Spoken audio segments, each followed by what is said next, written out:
Hey, what's going on, everyone? Welcome back to another episode of the YouTube trading vlog.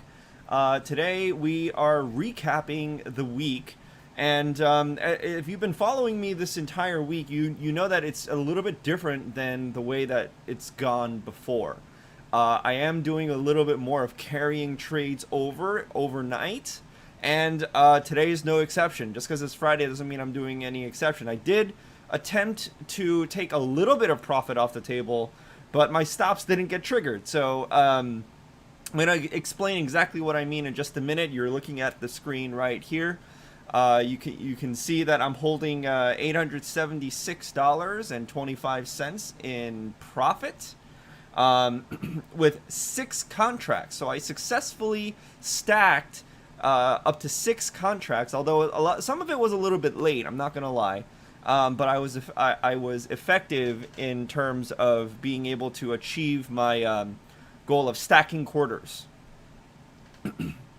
So let's take a look first before I get into that and explain, what my wins and losses are, because this isn't all wins. There were plenty of losses this week. Just a sneak peek: crude oil destroyed me this week. And no love from crude oil at all.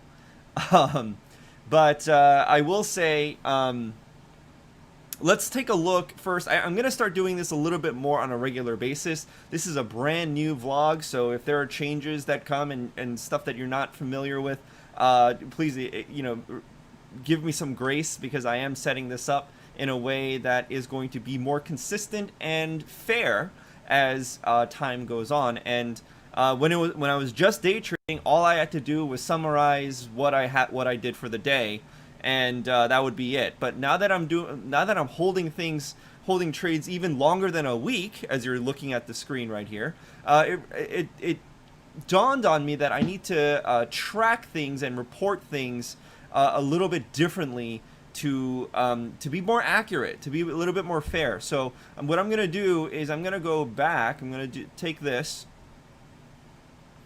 Give me a second here, and what I'm gonna do is I'm gonna change over to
ghost.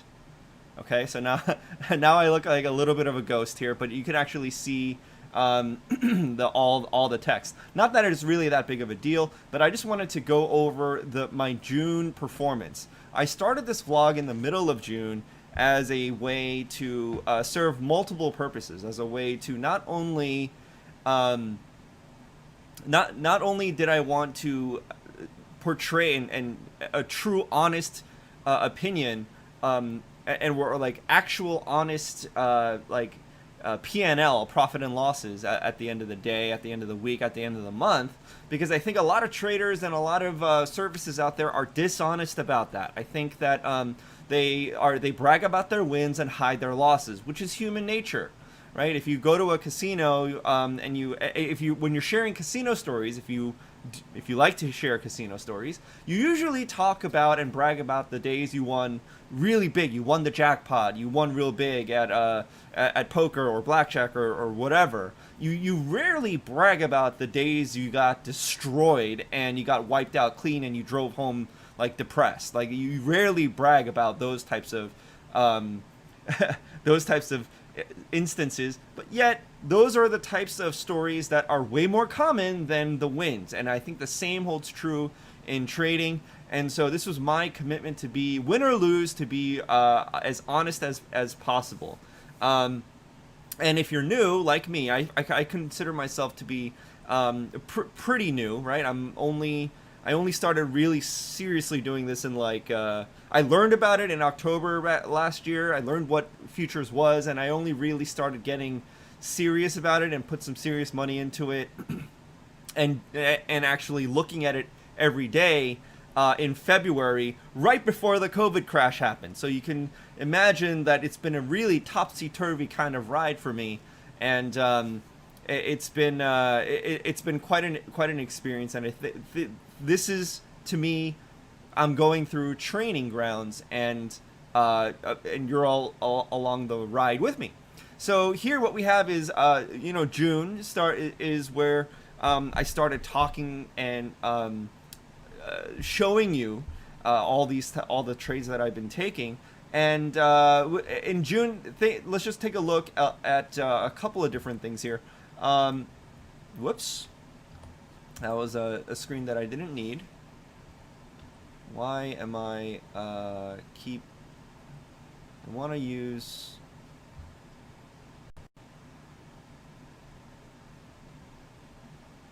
pointer. Yes, L is the pointer. Okay. All right. So here's my red pointer.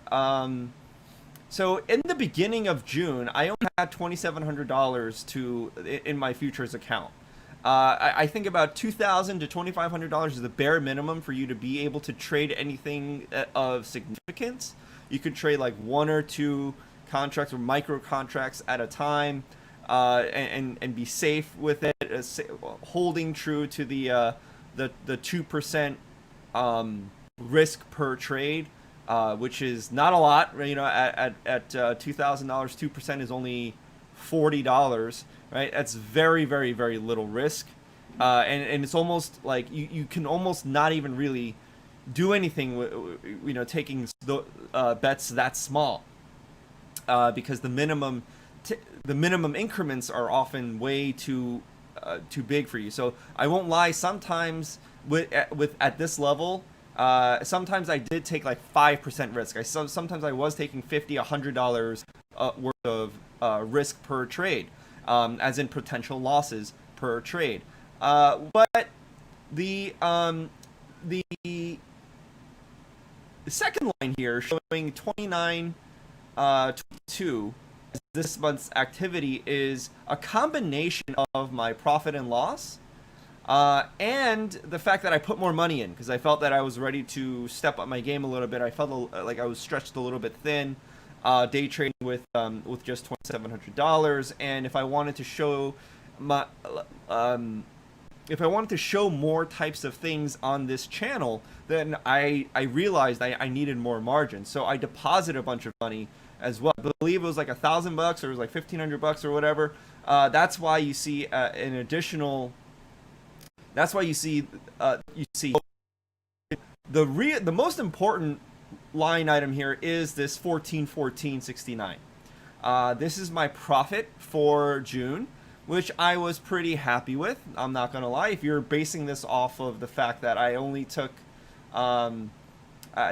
this from 27.62, I basically made more than 50% on my account in 1 month, which is easily possible. That's easily done in a leveraged product like this, in a leveraged environment where you're trading leveraged asset classes. Anything in the derivative market, where like futures and options, you're going to be able to find months like this. This month, I am not anywhere near $1,400, right? I am not anywhere. I don't think I'm even half that. to be honest. This month has been very like whipsawy, like up one day, down the next, up one day, down the next. If you look at my my playlist, you can see that there's a bunch of, you know, red screen thumbnails indicating losses, and there's a bunch of green screen thumbnails indicating wins. Whereas in June, if you go back that far, there's very few red thumbnails. So in a sense, like, I don't know, should I go back to the thing? Was it a fluke? I don't know. I'm committed to the system that I'm sharing with you guys now, sharing with you that as a more of a switch trade kind of a system. And you can see that this is, let me show you the next slide here. You can see that there we go.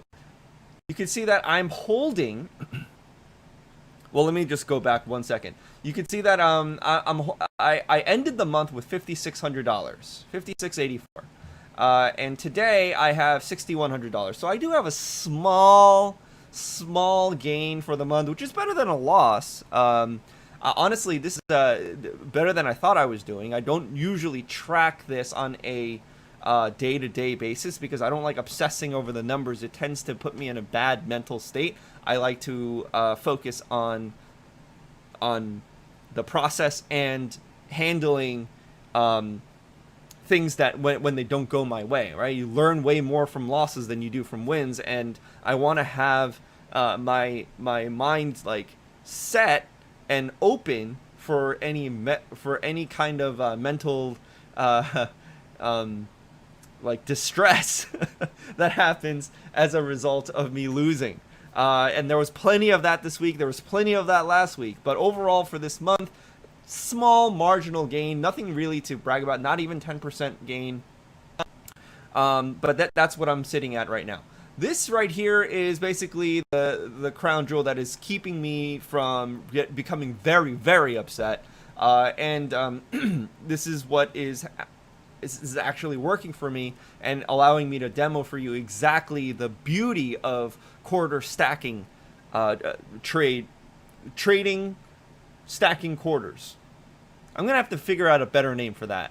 But you get my drift, right? The idea of swing trading, holding trades for longer, and stacking into them, scaling into the position, rather than taking one trade and hoping and crossing your fingers. When it's all about riding the momentum when you see the chance. And like today, or this week rather, Euro had a fantastic movement, and even gold did as well. I'll show you all that stuff in a second. But the point here is I am holding an $876 profit. It is almost all of it is locked in, and I'll talk to you about that in a second as soon as I get my my face back here. Okay, so I got my face back. I don't look like a ghost anymore. So this $876 in profit is going into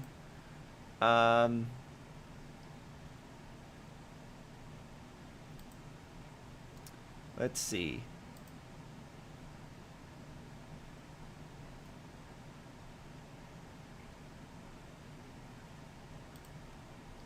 How can I switch back to my other screen? Did that work? Okay, perfect. So we're back to this screen now.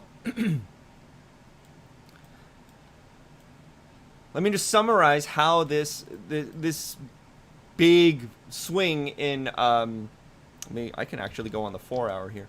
This big swing trade actually worked out.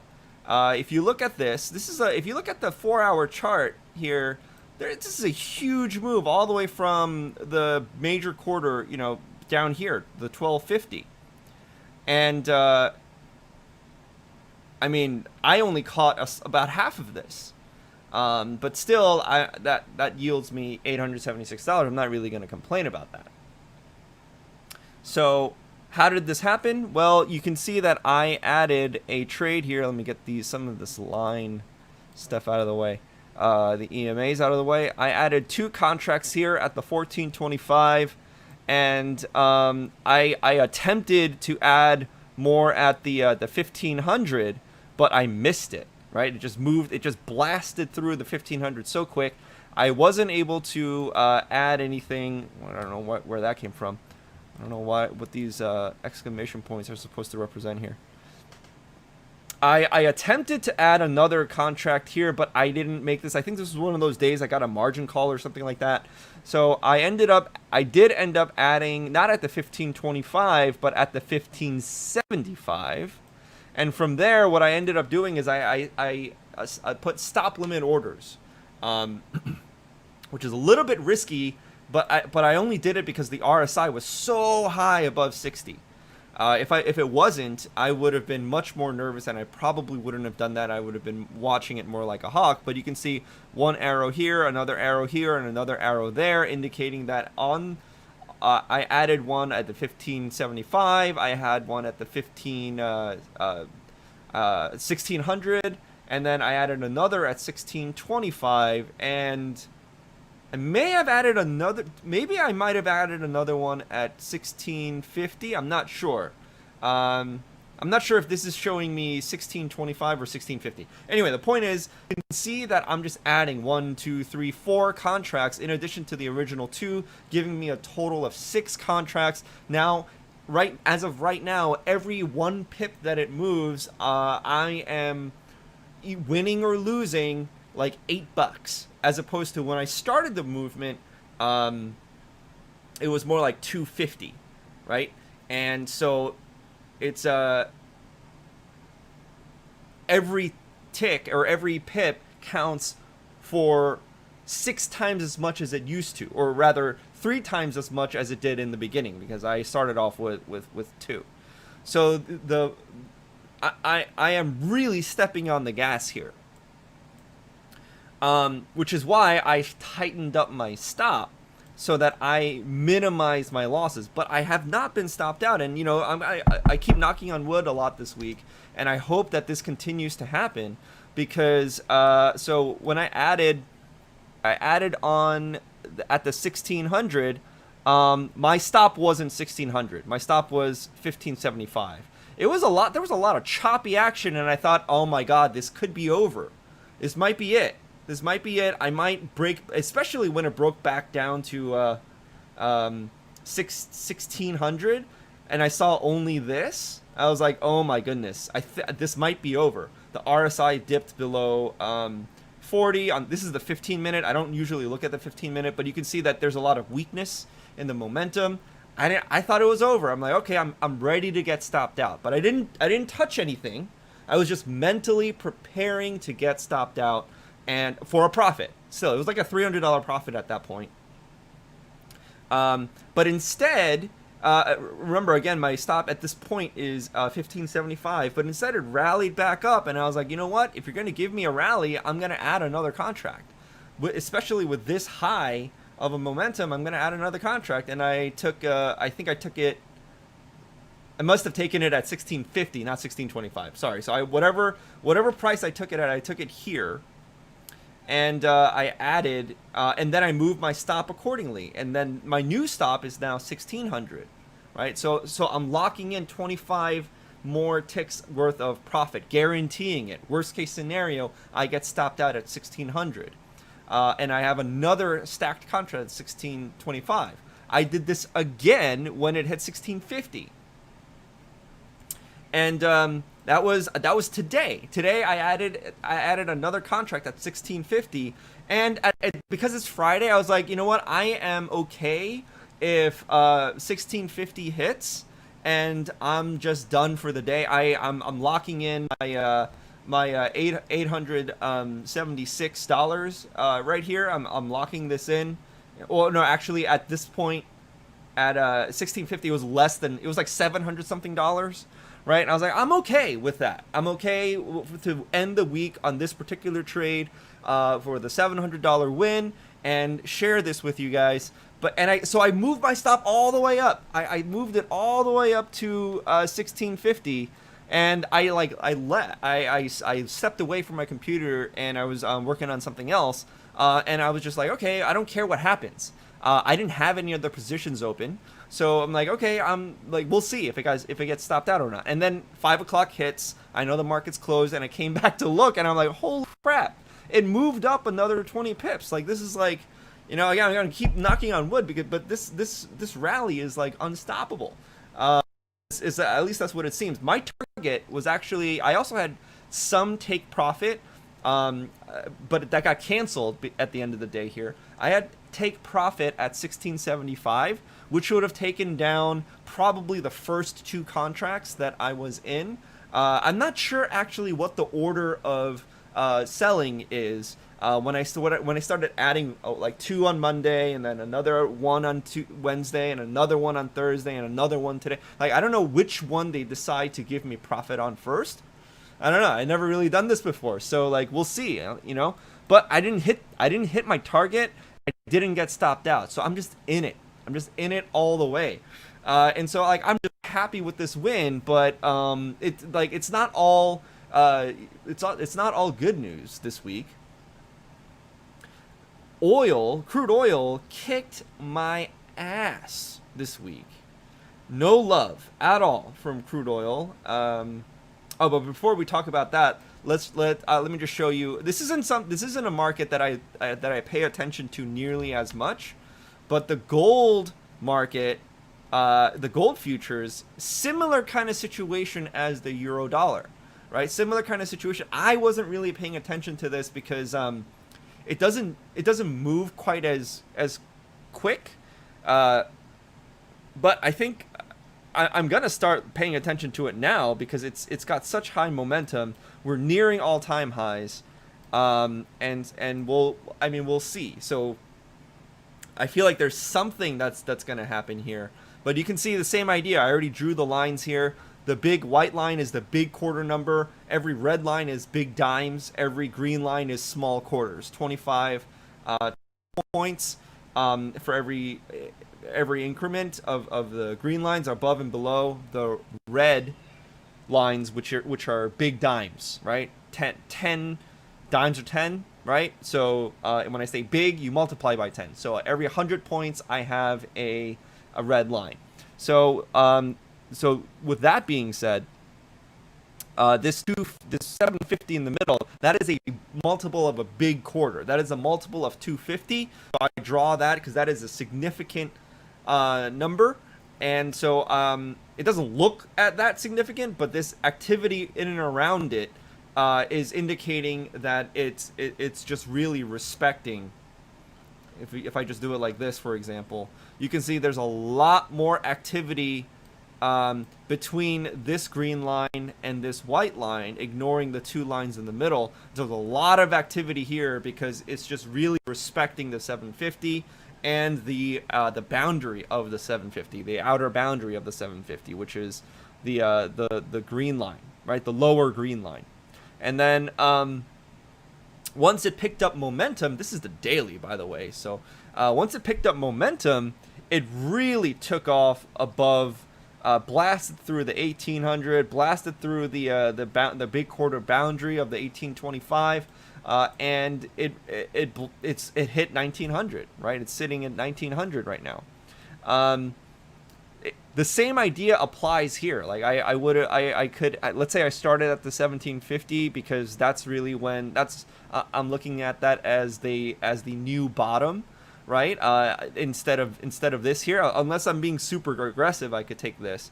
But realistically, I would probably take the 750, the big quarter number. So starting from here, you can add one. You add one contract, and then every time you hit a new green line or red line, a small quarter increment, that's $250. Right, it's a higher value per small quarter in this market. So that's 250, another two, and then stacking for another 250, which means 750 total because you have the two quarters from the beginning and then the one that you just added. If you keep looking and you wait till you get a close above the red line before you add, you can see that you virtually never get stopped out, which is kind of exactly what happened with me and the euro. I'm ready to be stopped out with a profit. It's just not happening.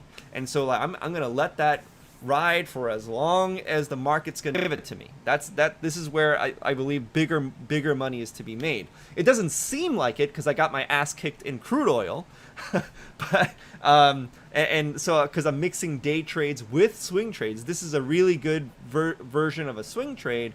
And the day trade with the crude oil has just been, I'm like 1 for 5. 1 win and 4 losses. That's just like way negative. I'm just so like way in the red for crude oil this week. So that's why it doesn't seem like I made a ton of money, even though I have a pretty big win on the euro dollar. But like this gold is something that I'm gonna look at even more closely than I ever did before, considering like the same principle of swing trading and quarter stacking really applies here. You can kind of see that when it trends, it really trends. The RSI, this is on the daily. The RSI on the daily is staying above 60 very healthily, right? It's dipping below a little, but like what market isn't going to do that, right? And this is on the daily. If we go down to the 240, then it just stays above 80. It's just wow, you know. There's like, it's so strong, right? I'm sure there are people trying to short here, right? And the buyers are just gobbling them up, right? And I think that's what's happening. I'm not sure why, because the I mean, I guess we did have a dip in the S&P, and I guess that really contributes to why gold is having a nice big rally. But the S&P is a little bit, went up and then down. The correlation between the indices and gold has been more or less like, decorrelated. So the traditional measuring, like the traditional measurement of like, oh, if the S&P goes down, gold will go up, and vice versa. The inverse correlation that we use as a measurement of how to of like what direction we want to take trades, that doesn't really apply as much these days. And so it's like they're correlated until they're not, so going into the bad news territory, moving on into disappointment zone. We're talking about crude oil, which has just been chopping me up every freaking direction. I talked about yesterday how I saw the weakness and how it wanted to drop a little more, but I took it from the wrong direction. Today I did the same. Thing. I missed the divergence here, and I tried to take a short down. Looking at this, and did not work at all. I tried to take the long, didn't work at all. I tried to take a short, did not work at all. I took smaller losses because I was watching it like a hawk, and I saw that it was like, I think this was a total of I think I only went half a quarter each, right? Because I was like, I'm very gun shy about this, but I want to attempt something because I see momentum. Didn't work. I was wrong, and I was wrong again twice. So you can see every pair of like a red and blue arrow in this screen right now is a loss. So many losses in crude oil this week. Absolutely atrocious. But anyway, so that really sums up my week. I am it's really difficult to say like I'm in profit or I'm not in profit this week because I have not yet realized, I'm just going to go back to this screen here, I have not realized any of these gains, right? Although I locked it in, so technically, I couldn't possibly, this profit couldn't be any lower than like 700, like 775, maybe 780, 770, 780, something like that, right? I'm guesstimating the math there, but I'm okay with that. That's why I moved my stop all the way up there. But you know what I'd be even better with is if this thing hit. Oh, you're not seeing it. If this thing hit 1750, which is really where I want to be taking profit. Um, that would be ideal. I'm respecting the correction, and I'm okay getting stopped out on the correction, locking some profit, and then when the momentum picks up again, I'll take it again. Right? There's really no reason, fundamental reason for that to happen, but sometimes the retracements happen because people are taking profit. And on a Friday, that's kind of what I was expecting. Didn't happen, and I'm grateful, but I'm also very mindful. This is the kind of thing that, like, I'm not going to get too excited about because it's not really in my pocket yet.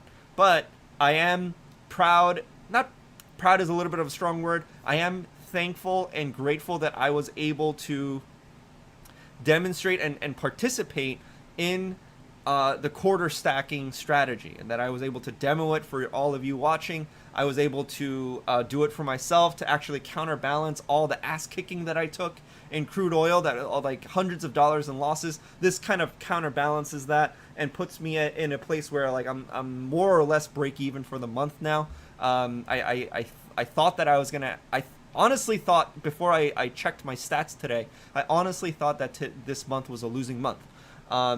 So that's about it for today's video.